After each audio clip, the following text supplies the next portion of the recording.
everyone, my name is Amber and today I'm going to be telling you about all the books that I want to read in March. So as you may recall, I tried to read 29 books in February and I succeeded, but I don't think I'm going to be trying to read 31 books in March because 29 books in February was way too many. I will have a video coming up about that shortly. I'm going to be talking about my experiences trying to read that many in a month and like what I had to do in order to do that and how my reading preferences changed. And I don't really want to do that again anytime soon. So this month I'm going to mostly be focusing on mood reading. I do have some books from my own shelf that I'm definitely going to be reading. I'm also going to be taking part in a couple of readathons. I'm not entirely sure which ones yet. I'm thinking maybe the Backlist Readathon and the Simsathon. I'm recording this a week early, so I still have some things to figure out for both of those. So for now, I'm just going to focus on the books that I'm definitely going to read in March. First one I'm going to be reading is one that I'm buddy reading with my friend Justine, and that is Into the Drowning Deep by Myra Grant. This one is adult science fiction, I believe. In this book, people on a submarine went to film a documentary in the Mariana Trench. The submarine vanished with all of the people on board. Another group has to go and find and investigate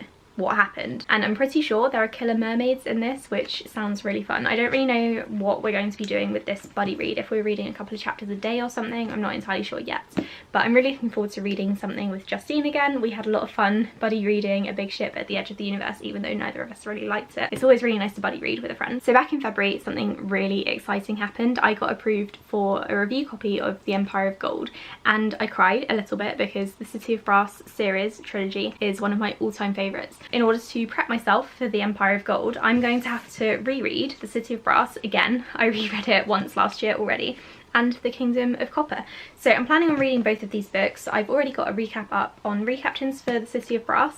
This book is absolutely incredible. It's about a young woman called Nari who discovers the world of the jinn, and she is taken to this city called Daevabad, and she has to kind of get used to the court politics there and discover what exactly it is that makes her special. That was a really bad summary, but trust me, it's a really, really good book. And The Kingdom of Copper is also fantastic. I haven't reread this one yet, nor have I recapped it, so I am dying to get to it. I think these are the two that I'm most excited about reading in March, and combined they're probably over 1,000 pages, so that's a third of my reading, but it's worth it. I love this series so much and I can't wait to read the third book, which I'm probably going to get to in April at this rate. I'm not going to hold myself back. If I finish these two in good time, then I'm going to read The Empire of Gold as well. I have 3 library books that I have to get to because they have to go back to the library sometime in March. The first one is All the Beautiful Lies by Peter Swanson. This is a mystery thriller book, I think. His books have been likened to Ruth Ware's, so that's very exciting. I really enjoy Ruth Ware's books. I think in this book the main character receives a message from his stepmother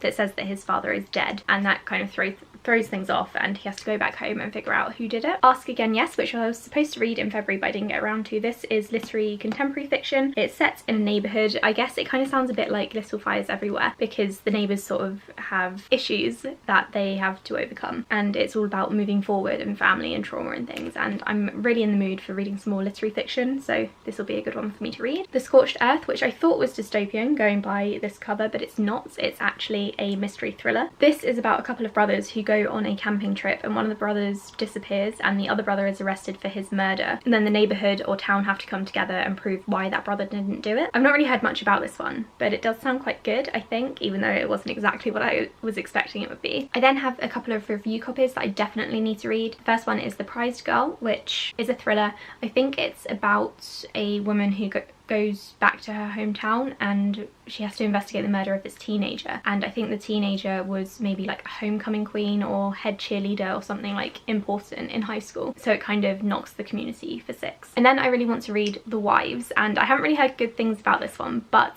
the concept does kind of intrigue me. It's about a man who has 3 different wives, and one of the wives one day wants to get to know another one for some reason, and I don't really know where it's going to go from there, but it does sound quite intriguing even if it doesn't sound great. And then I have some books from last month's TBR that I didn't get around to, but I'm leaving on my TBR shelf for this month just in case I have a chance.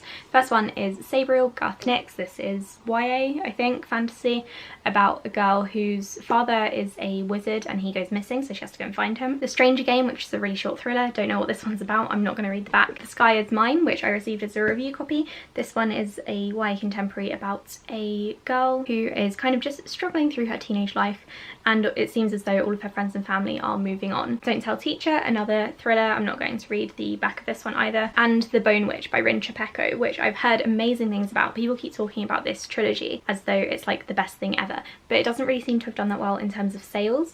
I'm really looking forward to this one. I imagine it's kind of like a dark YA fantasy about a witch who can like raise the dead. Her gift for necromancy makes her a bone witch who are feared and ostracized in the kingdom. Okay, so I'm really looking forward to this one. It's a really great floppy paperback, which is always fantastic. I did try to read another book by Rin Chapeko before, and that was The Never Tilting World, but I couldn't really get into it, and I don't know if that's because of the world building or because I wasn't really in the mood for a fantasy. So I'm going to give this one a go since I've owned it for a while, and then I'll go back to The Never Tilting World if I enjoy this one. That is it. Those are all the books that I'm hoping to read in March. Like I said, I am going to be mood reading, so I might not get to all of these, but I certainly hope that I will. I think I'm slowly getting back into the fantasy swing of things, which is something that I haven't done in a while. So my March wrap up might actually just be full of fantasy instead of thrillers and contemporaries. I do have a lot of fantasy books that I want to read, especially series to start. I've done a whole video on that. I will link it above. So I really hope that the fantasy bug kind of hits me at some time in the near future.